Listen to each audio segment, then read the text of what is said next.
My name is Antonella. I'm 24 years old.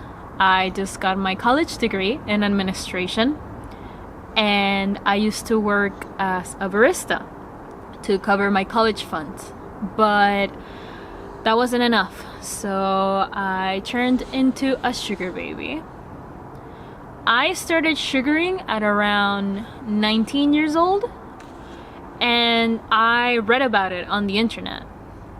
I started looking into websites like seeking.com, where you could essentially become a companion for a rich man. I wanted to check the legitimacy of the website, so I started reading testimonies from other girls and their experiences.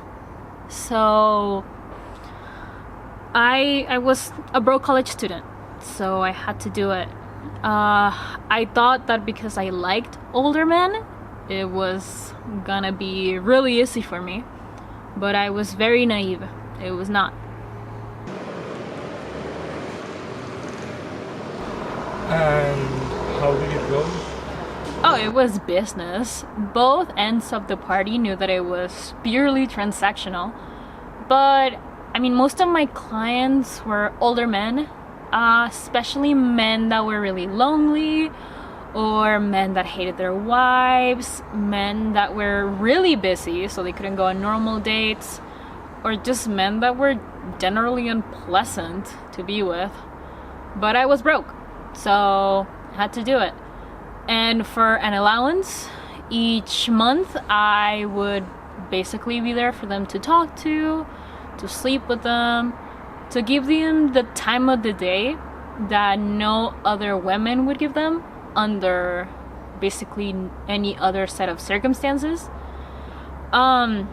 This honestly made my job as a sugar baby really uncomfortable and anxiety ridden. But I mean, it was like the world's best, most high-paying customer service job, and I wouldn't have been able to get any type of money like that working a student job, so I had to do it. Was there any risk? Were the benefits worth it? Oh, I was a woman meeting random men on the internet. Of course there was risks. I could have gotten my photos leaked. I could have my pictures sent to my family, to my friends, to my future employees. I could have gotten stalked. I could have gotten an STI. I could have gotten murdered. I could have gotten assaulted. And one time I did get robbed. It was a really stupid situation. Essentially, I was just gonna get paid way more than usual just for a singular date. It seemed too good to be true from the beginning, but I decided to ignore it, and that's how it happened. I got robbed when I was very much thinking of quitting, so that definitely set me back, and I had to keep going longer than I wanted to. The website itself shows you like a little warning, and it does tell you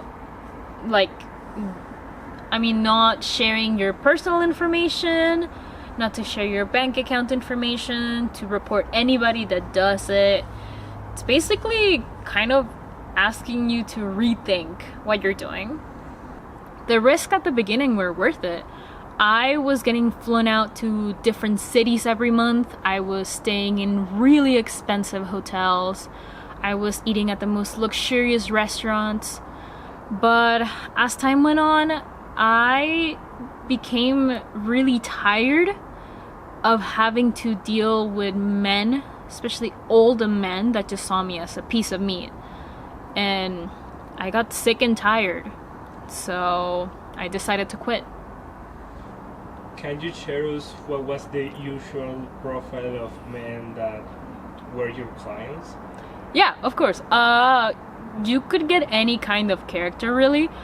I mean, at one moment you could get a really refined, eloquent, intelligent man that was genuinely searching for a proper arrangement. And then the next day you could get a random man asking you to meet him at his place for the first time. and he would give you $200 for intercourse, essentially. You would also just get people that would ask without any sort of compensation. So just kind of depended. But most of my clients were 40-year-old white men. People around you knew about this? Oh yeah, I told my friends about it. I didn't really tell anybody else, but there was one time where I believe one of my mom's friends saw me out on one of these dates, and I believe she told my mom, but my mom never really said anything. I believe it's because she also had a sugar daddy when she was in college.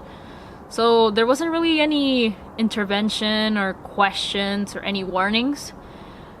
But essentially I told my friend because I needed to have somebody know where I was if anything were to happen to me. Now that you don't do it, what do you actually think about this? Honestly, I believe people really romanticize it a lot, especially on social media. And I do know that romanticizing it is a way to cope with it for other sugar babies.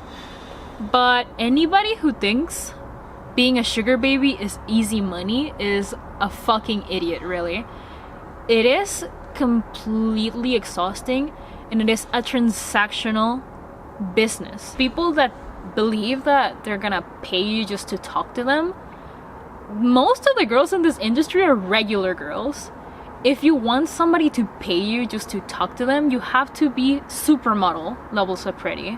Besides the monetary aspect and the financial freedom that it gave me, it was very mentally straining on me. But if I had to get something good out of it besides just financial, I would say that it made me really appreciate my own time. After a while, I realized that I didn't just want to be a fantasy for this man, and I hated wasting my time with them, essentially. So I definitely appreciate my own time more. Okay, has the way you perceive yourself changed? No, the way I perceive myself didn't change. It mostly changed my mind about how other people would see me if they knew what I was doing. They would definitely see me as dirty or as unclean or disgusting. And honestly, that hurt me more than whatever I could have thought of myself. Do you believe that the fact that this happens speaks about a deeper issue? I definitely believe it does, especially on the generational gender wage gap. I think it says a lot that this is one of the only ways that a woman can truly make a good amount of money for herself. It speaks a lot on the constancy that this job has and how much it has lasted throughout the years. I mean, I think the fact that I had to do it while I was in college just to pay my college education really shows how different the hierarchy is for women and men. My final question is, do people on the website knew your real age? Yeah, you have to verify your age with your ID, essentially. So my age was very clear on my page. Okay, that's it.